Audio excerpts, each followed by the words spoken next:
So here we are in the workshop. All the outdoor activities very much come to an end. We've had quite a bit of cold weather and a storm Bert at the moment that has just come in. So it's time to switch focus inside. I have over here behind me, under the plastic covers, a 1970s David Brown 885. I've been working on this for the last couple of years. I made some good progress, but we've got some issues we need to work through. So I'll take you along and show you those issues as we work through them. But in the meantime, as you can probably see here, my workshop has become a little bit messy throughout the summertime. So first things first, we got to clear up all this, make some space before we can get at the David Brown, and we'll get that done first, and then we'll come back.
We're back in the workshop. It's a great day for it. It's windy and rainy outside, so in a nice workshop that's now clean is always nice. So we're going to switch focus onto this tractor restoration here, the David Brown 885. This is a 1975 or 76 885 3-cylinder diesel with a Q cab, which is a little bit different than some of the other ones. Backstory on this, bought it as a workhorse in the farm. Wasn't in great condition, but mechanically okay. Did a lot of work around the farm here when restoring it, but it was developing quite a bad oil leak, and I had a desire to restore it as well. So about 3 years ago, I took on the restoration of the tractor.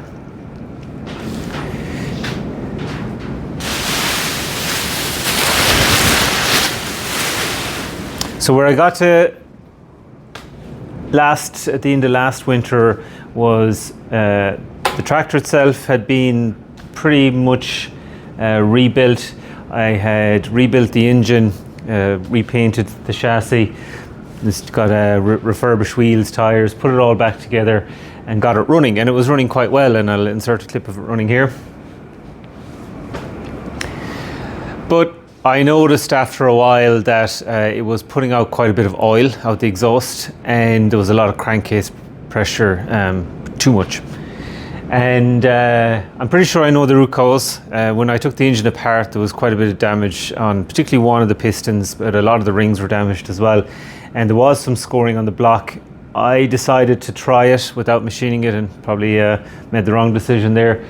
But I suspect we're going to have to go back and remachine the block, or machine the block, and maybe even go with an oversized piston to get it right. So yeah, unfortunate, but that's one of those things. So what I'm going to do today is I'm going to fire it back up with the manifold off and try and see if one of the cylinders is putting out a little bit more than the other, which would confirm that suspicion. Yeah, and then prepare to split the tractor and take it all apart. It sounds like a lot, but actually with the cab off and the way it is at the moment, it's actually not that hard to split. It's only a couple of bolts around the center section. It's a bit more work taking the block out, but again, it's all quite accessible at the moment. So we'll get at it, and it'll probably take us the next few months here to try and get this back. So here's a closer look at the tractor itself. So it's in pretty decent condition now. As I said, a lot of work done to the chassis and the engine. On the cab side itself then, it's a little dusty at the moment, but hopefully you can see a lot of work done here as well. All the frames and everything have all been welded up, and the window seams have new loom. Roof has been done as well, so now I have the side panels and the doors as well, which have yet to be done.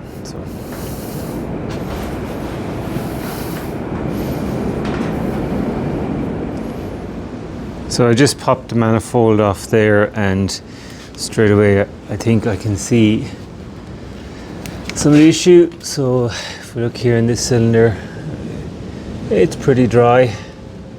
Bit of soot, but pretty dry. You look over this one here and it looks wetter, and I think that's the cylinder that had the issues. This one, center, so it's 50-50. This one's quite dry. So what I'm going to do is I'm going to start it up and see. I'll hold some tissue paper in front of each one and see is one putting out the oil more than the other. Yeah, so we'll see how it goes. First time starting this since last February. It's now November, so we'll see how this goes.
Okay, so that was very telling. So straight away you can see this cylinder here, which I actually thought wasn't too bad, is the culprit. You can see already the oil is actually coming right out this cylinder. This one's good. This one has a little bit as well, but it's not nearly as much. This cylinder here, the one closest to the flywheel. Yep, that's the one. So where does that leave us? I think it's confirmed the suspicion that we have to take the engine apart. We definitely have way too much blow-by on this cylinder here close to the flywheel. The other two don't seem to be too bad, to be honest, although the one near the front was a little bit smoky, but not much oil coming out. That could be an injector too, but either way, doesn't matter. We got to take the engine apart, and we got to more than likely bore out the cylinders. So let's make a start. I'll start by taking off the wiring loom. I'll drain the fluids and take off the starter motor. We'll maybe start there. Then we're going to take off the flywheel housing.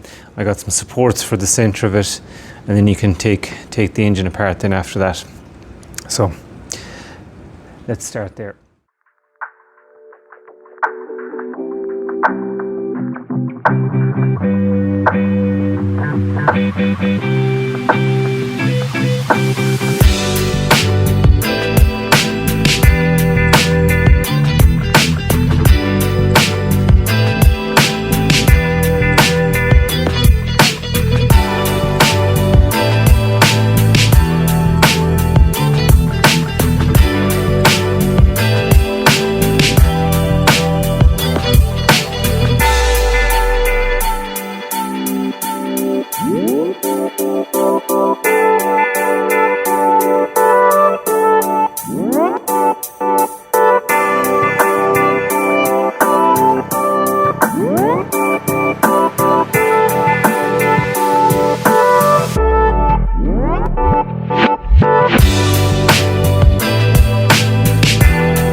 So that's about all we're going to get to today. Pretty good progress. We've probably been at it about 5 hours or so. So got all the bits off the engine, radiator, starter, alternator, diesel filters, air filter, everything come off. Also got the head off, and also got it split. Also got the flywheel off, and the clutch plate as well. So pretty good progress. Next up, we have to take the block off the engine, which is a bit of work because the block, the chassis on this Davy Brown actually is the sump, so you have to decouple them both. And once you do that off, then we're going to have to take out the crank and the pistons and see where it goes. I'll show you the cylinder that has the damage on it. I'm pretty sure that's one of the problems. The other one, then I think it's just probably got a little bit too much wear in it, but we'll see. I'll show you the damage, and yeah, we'll pick it up again next weekend. So hopefully the camera can pick it up here, but right in here you can see a little tiny score. So I think that was definitely the issue on this piston. This one was okay. This one is actually not too bad. There is a small bit of a lip, so I need to double check the gaps on the rings and that, although I'm pretty sure they're in spec, but maybe I didn't check them at the very top where there's a small bit of a lip on this side. So either way, pretty sure we're going to bore them out and get them back in spec.